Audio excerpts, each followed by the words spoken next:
everyone, once again welcome back to the DSA with DAX series. Okay, so this is our DSA series where you can learn DSA from absolute beginner to the advanced level. Okay, and today we're gonna solve question number 26 of Leetcode. Remove duplicates from sorted array. Yesterday we solved question number 374, like a case number question where you have to find the which number is guessed by the test cases. Okay, and if you not watch yesterday's video, you can check out the video. Link in I button. Okay. In yesterday's video, we simply move with the approach where we using two sides of loop. First variable moving from the left side, starting from the our n number 0, and another variable moving from the end of the our n value near to, and we are using that like if the value is lesser, we coming from the half of that, and we find it that questions based solution. Okay, so, like that, today's question is similar to we have to just remove duplicates and find the count of sorted arrays. How many numbers are there? You have to return that. Okay. So first I'll explain question. Afterward we'll see examples. Then we'll discuss about approaches. And afterward we write a code. Okay. So let's start with the question explanation. So given an integer array of nums, you are given an integer array of nums sorted in a non-descending order. The array is already sorted. Remove the duplicate places. Okay, like you have to remove and replace in such a unique element appears only once. You have to remove duplicate and you have to order that they in places where the element is removed, the new element appears. Okay, the relative order of the element should be the same. The return the number of unique element in nums. Okay, so the relative order of the element should be the same. The order of the element should be same, but the return you have to return that is the number of unique elements in nums. Okay, you just have to return the count of that.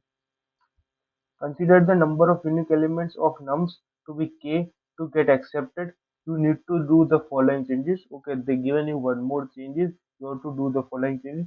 Change the array of nums such that the first k elements of nums contains the unique elements in the order they were present in nums initially. The remains element of nums are not important as well as the size of nums. Okay, so you don't have to only write the correct count of it. You have to swap the array in such a form that first k. Okay, k is the unique element present in nums array. So you have to arrange k elements in such a way that k becomes from 0 to k. Okay, and afterward k remain species of num should be not important. Okay, and also size of the nums array, but the k element is such a present in first order of the nums array. Okay, and you have to return like number. Now we'll see the custom judge they given to you.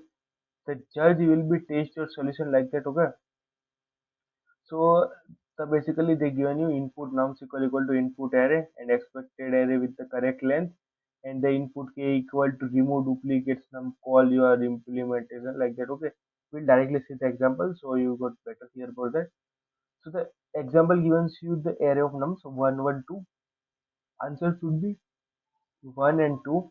Okay, and output is 2, and remaining part of that array you can see that this none are important, so it will place like this. Okay, and the element should be becomes higher. Okay, 1 removed and 2 becomes 1.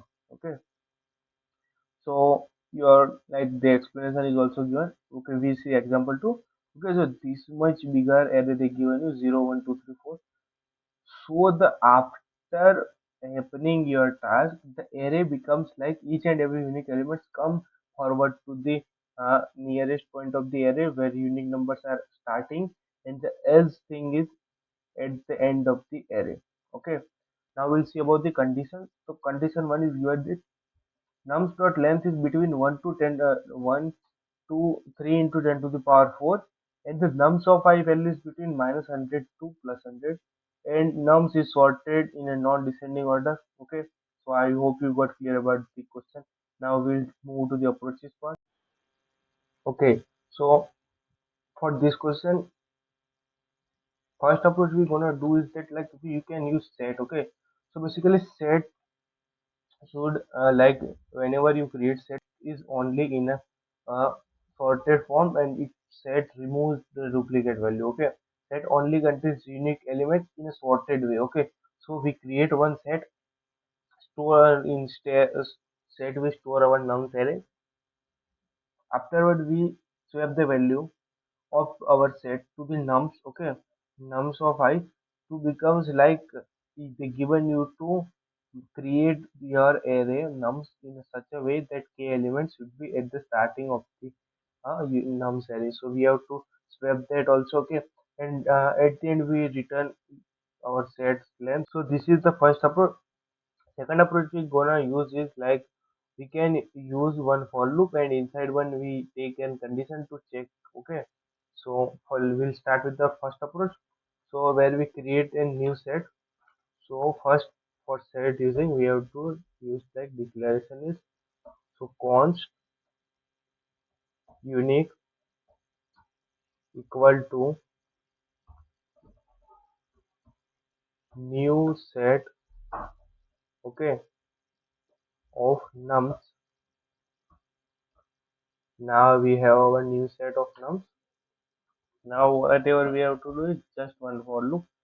For let I equal to 0, I is less than unique dot length I plus plus, and nums of I equal to unique of I. Okay, here my mistake. We does not want to compare, we have to swap the value, so we use only one equal to, and then return unique length. Okay, length of the unit. So we'll run that part. Okay, it will showing. Okay, so you can see that our all three test cases are accepted. All two test cases are accepted. Now I'll submit for further lead code test cases. The main thing we are happening is here in just one line. Okay, you can see that our all 362 test cases are passed. Okay, and our whole code is accepted. Our answer is perfect. So I am trying to say is that main thing is happening here. The set should be create and sorted and unique elements array. Okay, set is in a form of, you can assume that if you take one array and one set, so in array you can store one thing at multiple times like repetition. Okay, also you can use that in a non descending or non sorted way. Okay, but in a set the value is stored is unique and sorted. Okay, whenever you store or a set declare a set, it will store sorted and unique elements. Okay, so like that. Okay, our first part is here completed. We use it that for loop for the purpose of our nums array, which like here the in example given you, nums array only contains the sorted and unique elements like that. So we have to here you can also see that that's why we have to do this for loop. Okay, so now this is the first approach. Okay, where we moved with the creating new set. Okay, so in now our we move to the second approach where we gonna use simple for loop and conditions to without declaring any new things. Okay, like we can move with the if else conditions and two variables like such as storing count and increasing its value and taken comparison. So let's start with the second approach. I'll remove this whole thing. Okay, so basically we first eliminate the nums dot length condition. If it's equal to 0, we return 0. Okay, so if our nums dot length is equal to 0, return 0. We'll directly return 0 and end up this equation here. After that we let I equal to 0. It's like we have to use that for storing our character. Now we can use any variable. Okay. Now we use for loop for let, because we used I above, so we have to use here j.